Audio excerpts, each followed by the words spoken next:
the devil could this Romeo be? Came he not home tonight? Came Romeo not home tonight? Not to his father's house. I spoke with his man. Alas, that same pale, hard-hearted wench, that Rosaline, torments him so that he will run mad. Tybalt, the kinsman to old Capulet, hath sent a letter to his father's house. A challenge on my life. Romeo will answer it.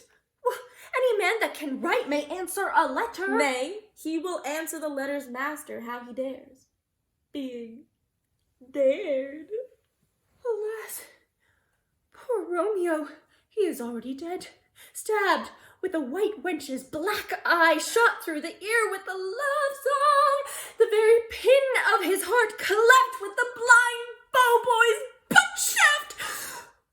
And is he a man to encounter Tybalt? Why, what is Tybalt? More than Prince of Cats, I can tell you. Oh, he is the courageous captain of compliments. He fights as you sing prick song. Keeps time, distance, and proportion. Rests me, his minim rest. 1, 2, and the third in your bosom. Oh, he's the very butcher of a silk button. A duelist. A duelist. A gentleman of the very first house, of the first and second cause. Ah, the immortal passado. The punto reverso. The high. Speak. The pause of such antic, lisping, affecting fantasticos. These new tuners of accents by Yesu. A very good blade. A very tall man. A very good whore. Why, is this not a lamentable thing, grandsire, that we should be thus afflicted by these strange flies, these fashion mongers, these perdonamies, who stand so much on the new form that they cannot at ease on the old bench? Oh, their bones, their bones. Here comes Romeo! Here comes Romeo! Without his roe, like a dried herring. Flesh, flesh, how art thou fishified? Now is he for the numbers that Petrarch flowed in. Laura to his lady was but a kitchen wench. Marry, she had a better love to be rhyme her. Dido a dowdy, Cleopatra a gypsy, Helen and Hero hidlings and harlots, Thisbe a grey eye or so, but not to the purpose. Signor Romeo, bonjour. There's a French salutation for your French slop. You gave us the counterfeit fairly last night. Good morrow to you both. What counterfeit did I give you? The slip, sir, the slip. Can you not conceive? Pardon, good Mercutio. My business was great, and in such a case as mine, a man may strain courtesy. That's as much as to say, such a case as yours constrains a man to bow in the hands, meaning to curtsy. Thou hast most kindly hit it. A most courteous exposition. Nay, I am the very pink of courtesy. Yeah, pink for flower. Right. Why then, my pump is well flowered. Well said.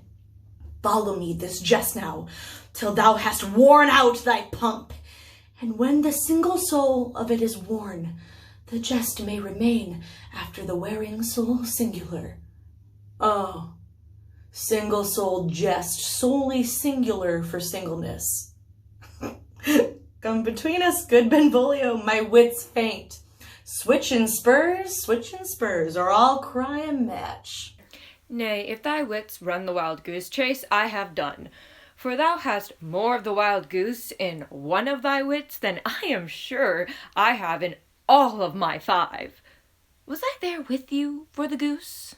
Thou wast not with me for anything, if thou wast not with me for the goose. I will bite thee by the ear for that jest. Nay, good goose, bite not. Thy wit is a very bitter sweeting. It is a most sharp sauce. And is it not well served into a sweet goose? Oh, here's a wit of Cheveril that stretches from an inch narrow to an ell broad. I stretch out for that word broad, which added to the goose, proves thee far and wide a broad goose. Why, is not this better than groaning for love? Now art thou sociable, now art thou Romeo. Now art thou what? thou art by art as well as nature. For this drivelling love is like a great natural that runs lolling up and down to hide his bauble in a hole. Stop there. Stop there. Thou desirest me to stop my tail against the hair. Thou wouldst have else made thy tail large. Thou art deceived. I would have made it short. For I was come to the whole depth of my tail, and meant indeed to occupy the argument no longer.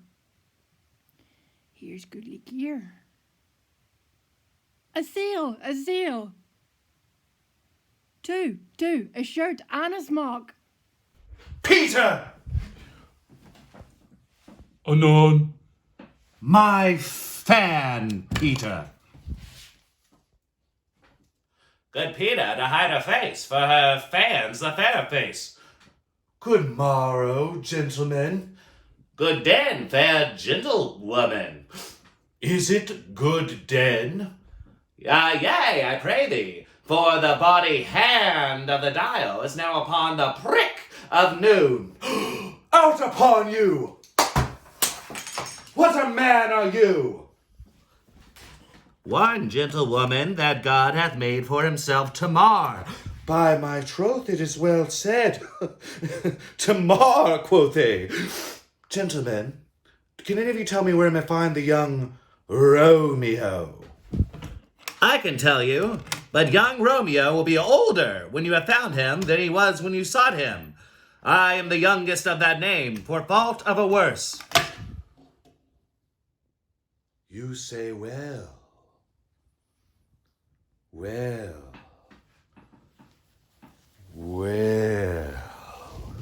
Yeah, is the worst well.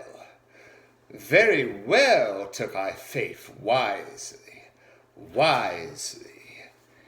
If you be he, sir, I desire some confidence in you. She will indict him to some supper. Abroad, so ho! What hast thou found? No hair, sir, unless a hair, sir. In a leaden pie, there is something stale, in whore, ere it be spent. An old hair whore is very good meat in Lent. But a hair that is whore is too much for a score, when it whores ere it be spent. Romeo, will you come to father's? We'll to dinner thither. I will follow you. Farewell, ancient lady. Farewell. Ha ha. Lady.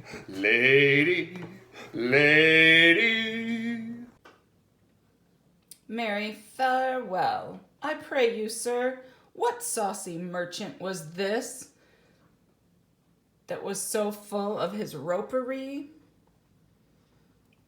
A gentleman, nurse, that loves to hear himself talk, and will speak more in a minute than he will stand to in a month.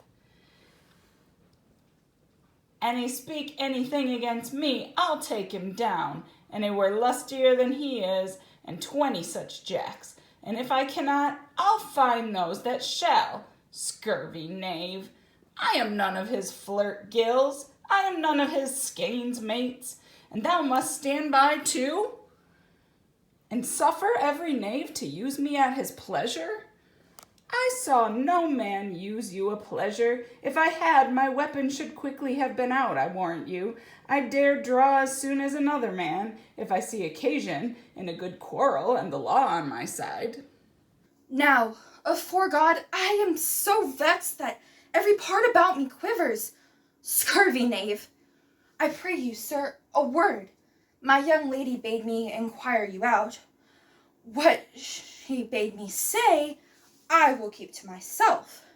But first, let me tell ye, if ye should lead her into a fool's paradise, as they say, for a very gross kind of behavior, as they say, for the gentlewoman is young, and therefore, if you should deal double with her, truly it were an ill thing to be offered to any gentlewoman, and a very weak dealing. Nurse, commend me to thy lady and mistress. I protest unto thee. Good heart, and if faith I will tell her as much.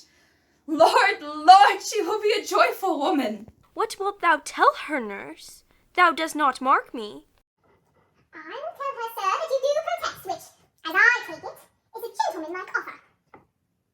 Bid her devise some means to come to Shrift this afternoon, and there she shall, at Friar Lawrence's cell, be shrived and married. Here is for thy pains. No, truly, sir. Not a penny. Go to. I say you shall. This afternoon, sir? Well, she will be there. And stay, good nurse, behind the abbey wall. Within this hour my man shall be with thee, and bring thee cords made like a tackled stair, which to the high top-gallant of my joy must be my convoy in the secret night. Farewell, be trusty, and I'll quit thy pains. Farewell, commend me to thy mistress. Now God in heaven bless thee! Hark you, sir, hark you. What sayest thou, my dear nurse? Is your man secret? Did you ne'er hear say, two make ye counsel, putting one away? I warrant thee, my man's as true as steel. Well, sir, my mistress is the sweetest lady. Lord, Lord, when 'twas a little prating thing. Oh, there was a nobleman in town, one Paris, that would fain lay knife aboard, but she, good soul, had as lief see a toad, a very toad, as see him. I anger her sometimes, and tell her that Paris is the proper man, but I'll warrant you, when I say so, she looks as pale as any clout in the versal world.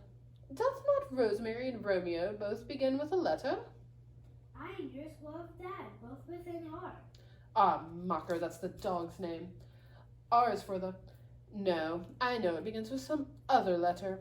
And she had the prettiest sentience of it, of you and Rosemary, that it would do you good to hear it. Commend me to thy lady. Aye, 1,000 times. Peter! Anon! Pray hither, take my fan, and go before a pace.